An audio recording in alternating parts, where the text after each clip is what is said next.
Welcome to MOOC course on Public Financial Administration. Today we shall discuss about the topic accountability in India. Accountability means accountability of the executive to the people of India. Particularly, the government collects levy taxes and collect taxes from the people, and this public money is a very scarce commodity. When the public money is collected from the people and the people are have the right to ask the government to deliver goods, and the government also in term, particularly in democracy, is supposed to be accountable to the people, and that is basically the topic which we are going to discuss today. For accountability of India, it can be discussed in terms of the type of controls over public expenditures in India, because the type of controls the exercised on the executive, particularly the executive who spends the money, public money, and this money should be taken seriously, and this should not be wasted at any point of time, and the money is collected from the people and it should go to the people in some other form. So, first and foremost thing is, public money is a scarce commodity and should be spent with caution and without pilferage. Pilferage means wastage, because the public money, since it's a very scarce commodity, because people they sacrifice their lifelong savings and lifelong sufferings in the form of wages and everything, and since the money is being collected as a tax or in some other form, direct taxes or indirect taxes, and it is a responsibility of the government to spend the money very carefully. To ensure safe custody and channelize public money for the appropriated purpose. Appropriated purpose means the purpose for which the money should be spent is being decided by the legislature, that is a parliament or the state legislature in Indian context. So, it is the state legislatures who have been designated by the people, elected by the people, particularly consists of elected representatives of the people, who decides about how the money should be spent for what purposes. So, that purposes is called appropriated purpose. Appropriation means allocations, and appropriated purpose, many control mechanisms are provided in the Constitution of India. The type of controls over public money in India has been exercised by many agencies. Particularly, the first and foremost thing is the Indian Parliament, and second one is the Comptroller and Auditor General of India, is very famously called CAG, Comptroller and Auditor General of India. Comptroller means the person who is control of finance and control of flow of funds, and auditor means who is examining the accounts kept by the government officials, and he is the person who is the chief of this institution. He is an independent agency who is whose representatives are there in all states in the name of accountant generals. So, the next important control mechanism is exercised through Ministry of Finance. The Ministry of Finance, which exercises the controls through the various mechanisms, particularly it prepares the budget, it also informs spending agencies about the spending, how the money should be spent, and of all is parliamentary, of all the 3 or 4 control mechanisms. I mean 3 control mechanisms: Indian Parliament, the Comptroller and Auditor General of India, and then Ministry of Finance. Parliament control over public money is paramount and elaborate and more comprehensive. Ultimately, the elected government is answerable to the government. So, you can see that the Comptroller and Auditor General of India is also considered as an agent of the Indian Parliament. He is acting on behalf of the Indian Parliament to examine the accounts kept by the executive, so that the money is not wasted and it is being misappropriation is avoided. Next one is parliamentary control over public expenditure is basically supposed to be based on the philosophy Parliament is the custodian of public money in a democracy. So, it is a Parliament which is being given responsibility and entrusted with the responsibility of controlling the public money. The methods adopted for the controlling the public money, public expenditure, the methods adopted by the Parliament for controlling expenditure broadly may be classified into 2 categories. One is built-in techniques in parliamentary procedure. Second one is committees appointed by the Parliament. Built-in techniques means basically every parliament, particularly Indian Parliament or the state legislative assemblies, they have what you call rules of business of the House. These rules of business of the House of Parliament, Indian Parliament, talks about which gives empowers or gives various provisions to the members of the Parliament to exercise control over public money. And second one is a committee is appointed by the Parliament. So there are standing committees appointed by the Parliament itself. Elected, the members are elected from themselves. So it is a very highest authority. Parliament is the highest authority, exercises controls over the public expenditure in the two important ways. One is built-in techniques in Parliament procedure, and second one is committees appointed by the Parliament. So what are the built-in techniques in Parliament procedure? Particularly during the budget session, because the Parliament will meet on general meetings as well as general sessions and also budget sessions, and then winter session. Then whenever there is a need for a meeting of Parliament, then there is also a session. So Parliament will meet when and whenever there is a occasion arises. So during this period, the members of the Parliament has five important ways they can exercise control over the government, because after all the elected government, elected representatives, they have the control over, they have the responsibility to question and also make the government in power accountable. For example, the ministry and then Prime Minister. For example, Indian Constitution says President rules the country on the advice of the Council of Ministers headed by the Prime Minister. So here the Council of Ministers headed by the Prime Minister is answerable to the Parliament. So how they are answerable? So there are five ways they are answerable. One is the questions, raising questions with the members of Parliament, then moving resolutions against the government or against the decision of the government. Next one is the motions, cut motions, then adjournment motions, then debates and discussions. So let us see what is the question is all about. So the members can raise questions again, to the ruling party or ruling government, basically about various omissions as well as commissions. Normally commissions also end in a problem sometimes, and omissions also end in a problem. So it is a responsibility of the members of Parliament, elected representatives in Parliament, have to question the government why there is a missing, why there is a omission, why there is a commission. So these things are being done in a very effectively through the system called questions.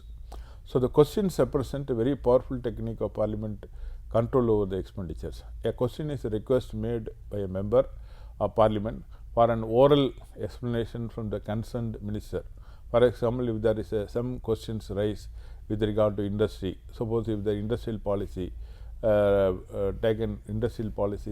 decision taken by the government is creating some problems or it's ended in some problems, it is a member who will be raising these questions to the particular minister, industry minister, and the industry minister is supposed to answer the question to the member on the floor of the assembly in front of everybody. So whatever that happens, whatever answers he gives, he is responsible, he is accountable. So that is how the accountability is very clearly maintained legally. However, the questions cannot be raised as convenient to the member of the Parliament, but a notice of 10 days has to be given to the concerned minister before a question being asked. So the questions can be classified into two categories: starred and unstarred questions. Starred questions are asked directly to the minister on the floor of Parliament. That means the starred questions and unstarred questions, they are all decided by the ministers themselves. Basically, some questions can be answered orally, some questions can be answered only written form. So starred questions are asked directly to the minister on the floor of the Parliament. Unstarred questions are answered written form, written answers.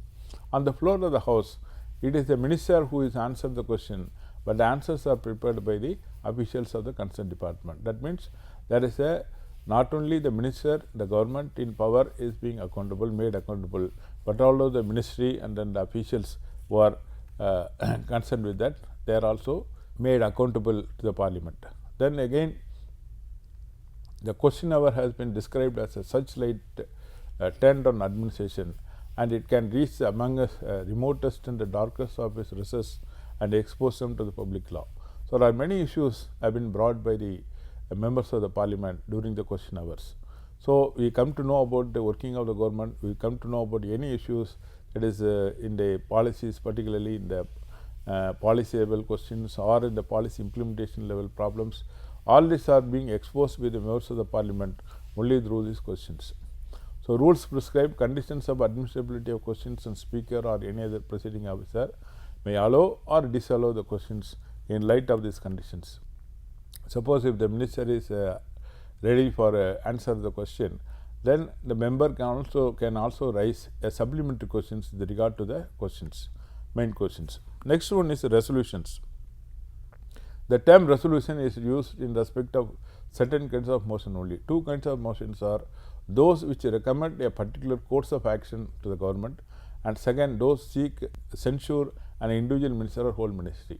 For example, if any member of parliament or any member of parliament, any belonging to opposition party, if he wants to the government to take action on a particular event or particular issue, then he can raise his motion, resolution. He said we have to pass a resolution by taking some action against a particular or with regard to a particular issue. Second one is, if suppose if some minister or some person in the ruling party, if he is being found with some kind of problems, then the member also can raise this issue by passing a resolution by condemning that particular person. So, member of parliament normally may also move a resolution on matter of public interest. For example, it is not necessary that members of parliament they should be personally involved in any particular issue, but it may be some public interest. Suppose even beyond his constituency, his elected constituency, he can also raise some questions regarding some general matters also with the public interest. So, here in this case resolutions 15 days notice is required for moving a resolution. Then the motions means when a member of parliament feels that a particular matter or report ought to be discussed in the house, a motion for that is brought to before the house. That means basically there is suppose some report is submitted to the government by some important issue on certain issues. For example, if there is environmental degradation, that is an important report that has been submitted to the president, and then president pass on to the parliament for discussion. In that case, if government is not taking any action, then members of parliament can move a motion for taking any action against that particular report. The next one is adjournment motion. Adjournment motion is a device which enables the house to discuss matters urgent importance. For example, if there is a sudden natural calamity, or if there is a sudden problems, particularly it's a social problem, it may be a man-made problem or natural cause or some other cause, particularly if there is a communal riots, or if there is some kind of a very dangerous situation is there, then the members of parliament can raise this issue on the floor of the house, basically for adjourning the house to discuss it immediately about the particular issue. So, the adjournment motion is a device which enables the house to discuss matters of urgent importance, and it is passed the ordinary business of the house is adjourned, and then adjournment motion is taken up. So, you stop all this business normally, whatever the regular business that has been taken up by the house, and then you have to take that particular matter immediately, so that these members can demand it. Then the proposing member has to give notice to the speaker generally before 12 o'clock, but that can also later also is possible. So, in the 40 or more members support it, it is considered passed, and then matter is taken up for discussion. So, the adjournment motions are normally somebody has to support it. So, if some considerable member, particularly in Indian context, Indian parliament, you see 40 members or more, 40 MPs or more, if they support the adjournment motion, they have to taken up the motion for discussion. So, normally it must relate to a specific or important matter which deserves urgent consideration of the house. Basically, it should be very specific, because it should not be vague. It should not be, suppose for example, can government take any action against unemployment? Can any government can take a poverty? No, these are all very detailed question, and it is substantial questions are required. So, that is why you cannot members cannot raise any kind of vague questions. It should be very specific and it should be pointed on particular issue. So it must be based on facts which are not open to the dispute. So the members should have the data with them so that they can go for this adjournment motion. The matter must be raised at the earliest opportunity, must be matter of recent course, it must be public importance. Then next one is the debates and discussions. Actually, discussions and debates are normal functions of the parliament, but normally it never happens, because unless and until there is something, various issues are, suppose for example there will be a debate on budget, budget session, there will be a debate on certain issues raised in some other context. So debates and discussions in parliament by the members of parliament always happens basically taking either on the government own initiative or on the request of the opposition, the debates may be taken. So there are some certain issues, for example there is a recurring issue, there is a very pressing problems of a nation. So these issues can be taken for debate and discussions.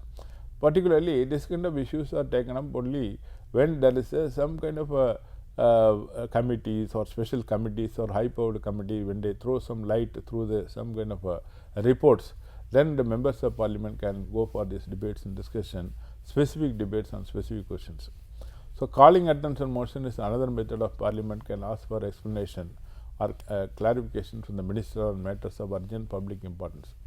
Calling attention motion means the members can raise issues, particularly calling attention. So it is attention seeking from the house by some members of parliament with regard to certain very important, very urgent issue, because the urgent issues basically in a country like large country like India, the issues are coming every time.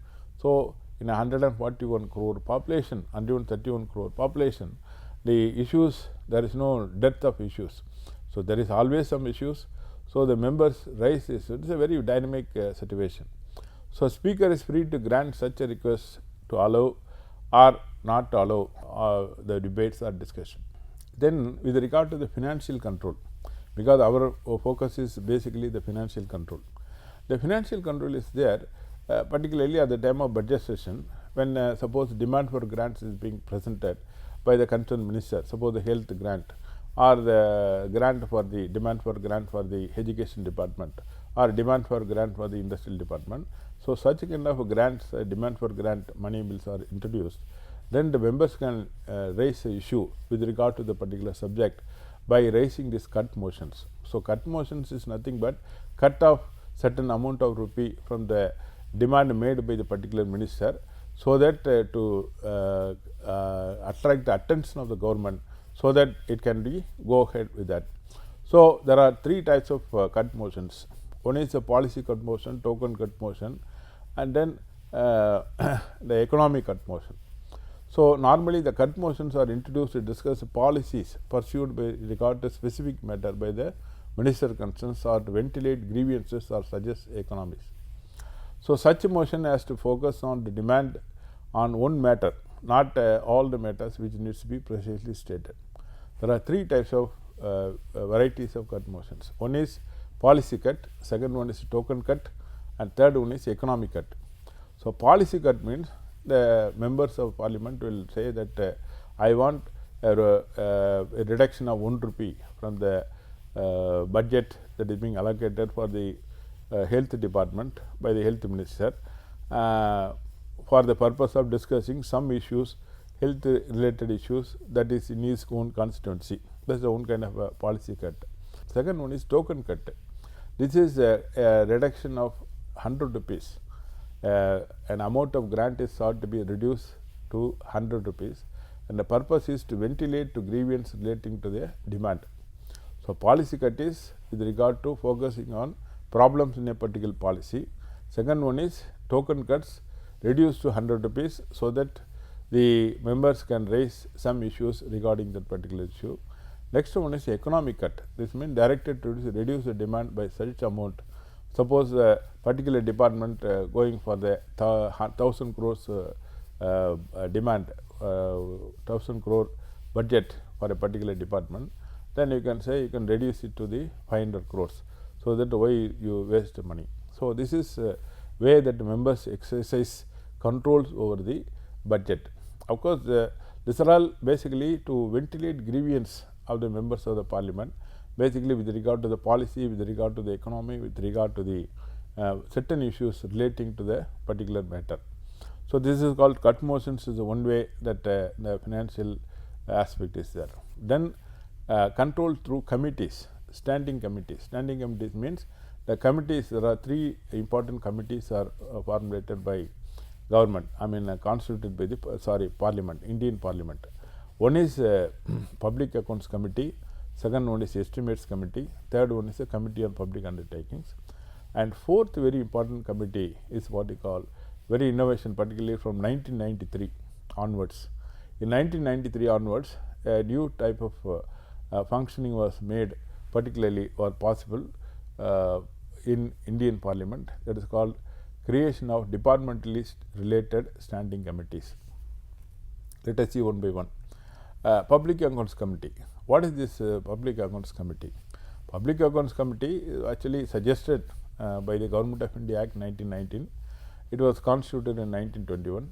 So the composition is 15 members from Lok Sabha, that is House of People, then 7 members from Rajya Sabha, that is Council of States, totally 22 members over a period of 1 year. So this is Public Accounts Committee is really among the three committees is a very more powerful, more legally mandatory. Its decisions are legally mandatory. So you might have seen that many of these issues that have been brought before the parliament is being discussed, taken up by the Public Accounts Committee. So Public Accounts Committee is such a powerful committee, and opposition party members, leaders are normally the chairman of this Public Accounts Committee. So it is so powerful, and it verdicts are taken very seriously, and it is being given legal binding. Then the main function of the Public Accounts Committee is to examine the report of the Comptroller and Auditor General of India. This is a very important thing, because CAG, already we have discussed, CAG is basically the person, the official, independent official, who is eye and ears of the parliament, who examines the accounts of the government departments. So he submits his report to the president, and president pass on this report to the parliament. So when the parliament receives this report, it is being sent to PAC, Public Accounts Committee. So Public Accounts Committee's main job is to look into what are the reports of the Comptroller and Auditor General of India. So Comptroller and Auditor General of India report is a very, very serious report. We have seen that many issues, particularly the 2G spectrum, and then Colgate scandal, this scandal, various scandals you have come across. All these scandals came about basically which has been suggested or being mentioned in the Comptroller and Auditor General of India. And the PAC is supposed to be the committee which you go and study it in detail and then suggest measures, and whenever they want it, they also examine, they will go through and cross-examine the concerned persons and concerned minister and so on. Second is, he examines the accounts showing the appropriation of sums granted by Lok Sabha for the expenditure of COE.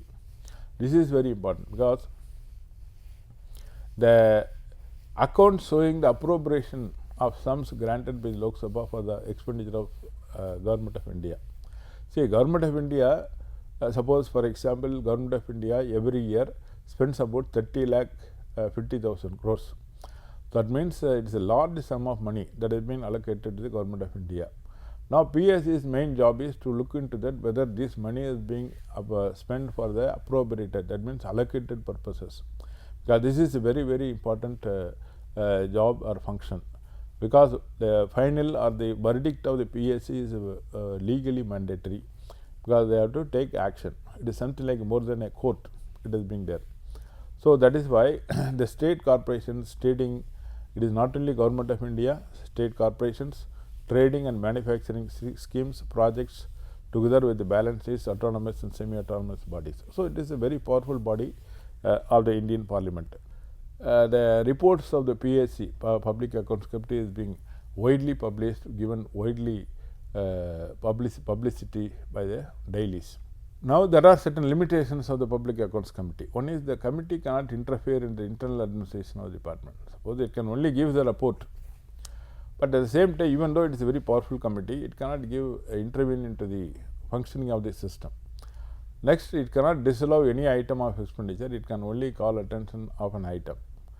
So, basically it has no power directly, but it can only say that these are the things. But of course, once the PAC highlighted certain issues, it became a real issue in the course of history of India, in independent India. So, committee is not concerned itself with the matter of policy also, that is another thing.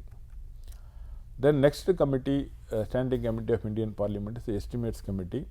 The origin of the Estimates Committee can be traced to the Standing Finance Committee constituted in 1921 following the Government of India Act 1919. So, the members of the Estimate Committee are elected from the Lok Sabha only. Lok Sabha means the House of People. From among us members according to the principle of proportional representation by means of single transfer of vote. Total members are 30.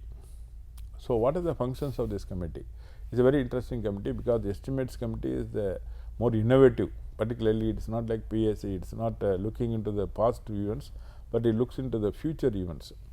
For example, the functions of the Estimates Committee are to report what economics and improvements in organization efficiency and administrative reforms consistent with the policy underlying the estimates may be affected.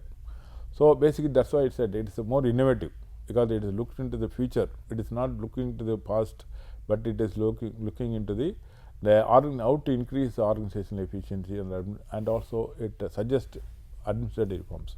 For example, the adoption of the performance budgeting, adoption of the zero based budgeting, adoption of the various cost benefit analysis in the budget is preparation. All these are basically suggested by Estimates Committee at one point of time to suggest alternate policies in order to promote further efficiency in economy and administration. This is also another innovation, because the Estimate Committee also suggests measures. Suppose in what way the thing, because the Public Accounts Committee is one thing, is looking into the past, but the Estimates Committee is always looking into the future. So, how we can, government department can improve its standing. Next one is to examine whether the money itself is well laid out within the limits of policy implied in the estimates. So, the money and the policy, this is one thing, because it is very difficult to relate policy with the money, because we have seen for implementing this particular policy this much money is required, but how much this estimation is really correct, we do not know exactly, but it happens. So, it is the job of the Estimates Committee to see that whether this policy and the money that is being allocated is adequate or not. Next is to suggest in the form in which the estimates will be presented to the Parliament. So, it improves, the Estimates Committee is always looking into, as I said earlier, it looks into the future of the system. So, the main functions of the Estimates Committee seem to be at the beginning of each financial year and soon after the constitution of a new committee, all its members meet. Estimates Committee do not take all ministries and departments for examination every year, but what they do is the Estimates Committee writes to the select ministries and departments to furnish information in support of estimates they have presented to the House. So, then based on the information received by the committee through the questionnaire is sent to all members of the committee. For the purpose of detailed scrutiny, the committee appoints a number of subcommittees to study groups to examine specific items. These subcommittees can call for papers and documents, and based on the examination of papers and reports, draft report is then placed before the whole committee for consideration. Well, the final report of the Estimates Committee consists of 3. Each report contains 3 types of recommendations. One is for improving the organization. As I said earlier, the Estimates Committee look into the future. So, for improving the organization, for securing the economy. Economical operation means how far comparatively we are spending less or more. This is a kind of a analysis called economical spending. Then for providing guidance in the presentation of the estimates. Estimates Committee always having the constructive ideas. That is why I said it is more positive in approach in bringing about changes in the government.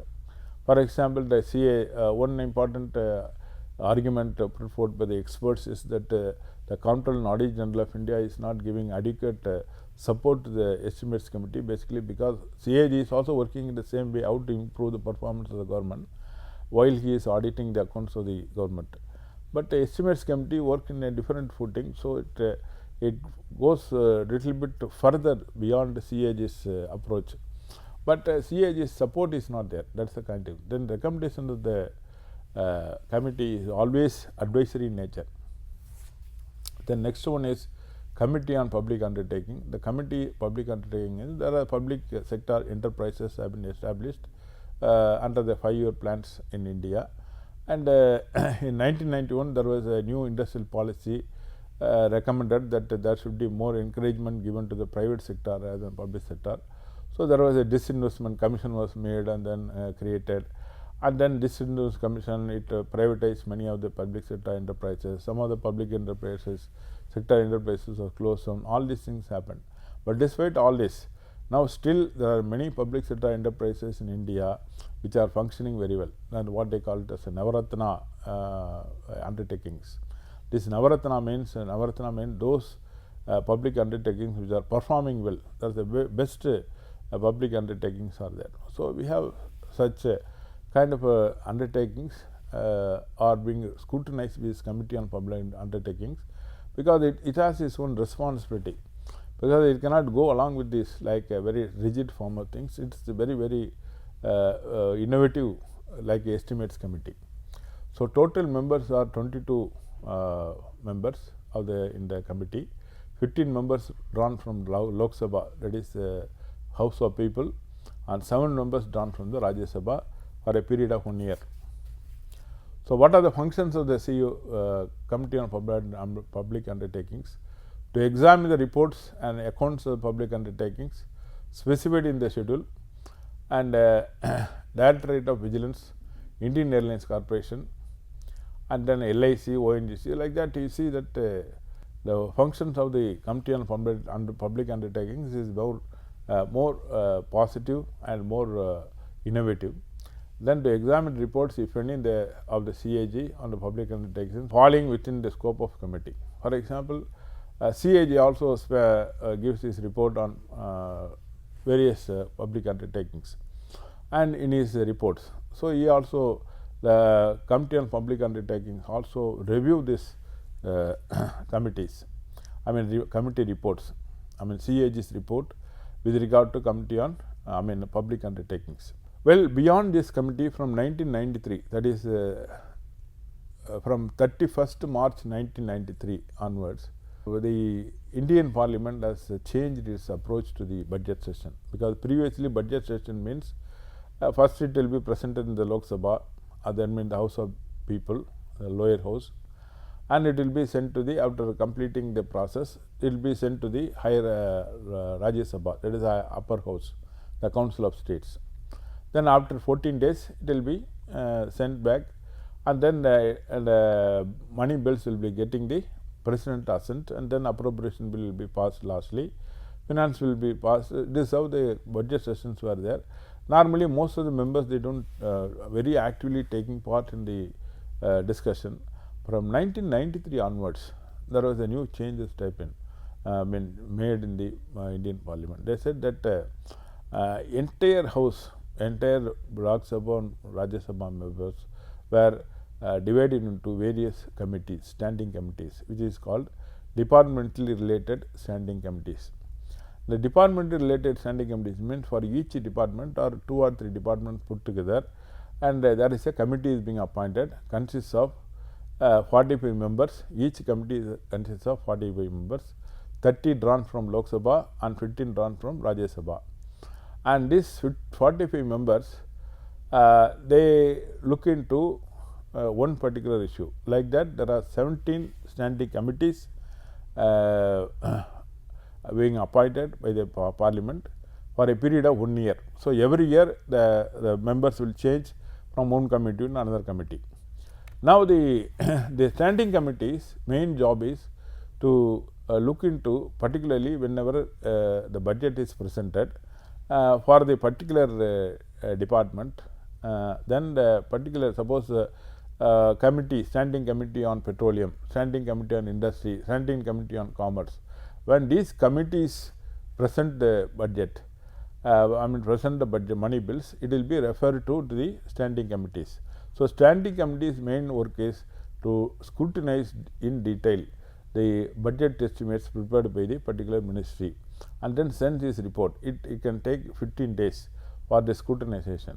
Once the report is given, then the report will be discussed again generally in the Parliament House. So, the joint sitting of the both houses of Parliament, and once it is being approved, then it will be sent to the President for assent. Now, this system of standing committees has made all the members of the Parliament taking part in the budget session seriously and also constructively. And the standing committee is also responsible for discussing the subject, particularly the policies prepared, policy statements made by the government. So, there are so many ways the government is exercising, Parliament is exercising controls, and also the government is made accountable.